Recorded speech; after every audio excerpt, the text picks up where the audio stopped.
నమస్కారం. పూర్వ మీమాంసకుల్లో భాట్టులు, ప్రాభాకరులు అని రెండు మతాలున్నాయి. భాట్ట మతం, ప్రాభాకర మతం.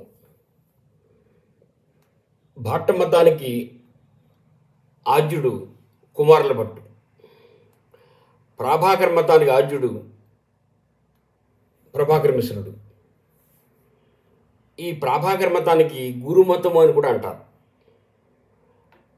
ఆ పేరు ఎందుకు వచ్చిందో చెప్పేటువంటి చిన్న కథ ఉంది, అది మనం తెలుసుకుందాం. కుమారుల భట్టి వారు పాఠం చెప్తున్నారట. ఆ పాఠంలో మధ్యలో తత్ర నోక్తం అత్రాపి నోక్తం ఇతి దురుక్తి అని ఒక వాక్యం వచ్చింది. అది కుదరడం లేదు. తత్ర నోక్తం అక్కడ చెప్పలేదు, అత్రాపి నోక్తం ఇక్కడ చెప్పలేదు, ఇది దురుక్తి. ఇది దురుక్తి ఎందుకయింది?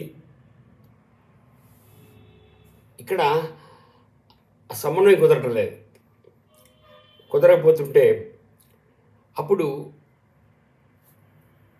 ప్రభాకర మిశ్రుడు ఏమన్నాడంటే, గురువుగారు అది కాదు, తత్ర తునా ఉక్తం,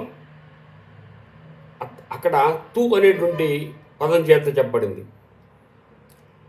అత్ర ఇక్కడ అపినా ఉక్తం, అపి అనేటువంటి పదం చేత చెప్పబడింది. ఇది దురుక్తి అని దాన్ని ఆయన విడదీసి సంప్రదించారు. అప్పుడు కుమారుల భట్టు ప్రభాకర మిశ్రుడిని అభినందిస్తూ, నిజంగా నాకు గురువు అయ్యా నువ్వు అని పొగిడేట. అందుకే ఆ మతానికి గురుమతం అని పేరు వచ్చిందని పెద్దలు చెప్తుంటారు.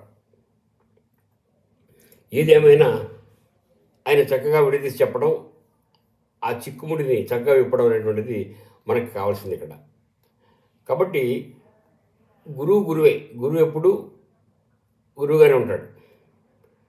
శంకర భగవత్పాదులు వారు అంటారు, మనం ఎక్కడైనా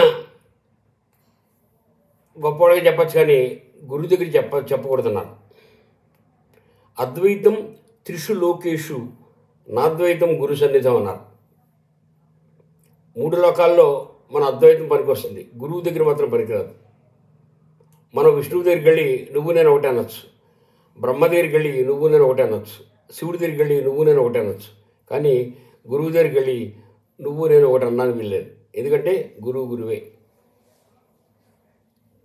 అని చెబుతూ ఈ విషయం చాలా వినడానికి, అభినందించడానికి చాలా చక్కగా ఉందని భావించి మీకు వివరిస్తున్నాను. నమస్కారం.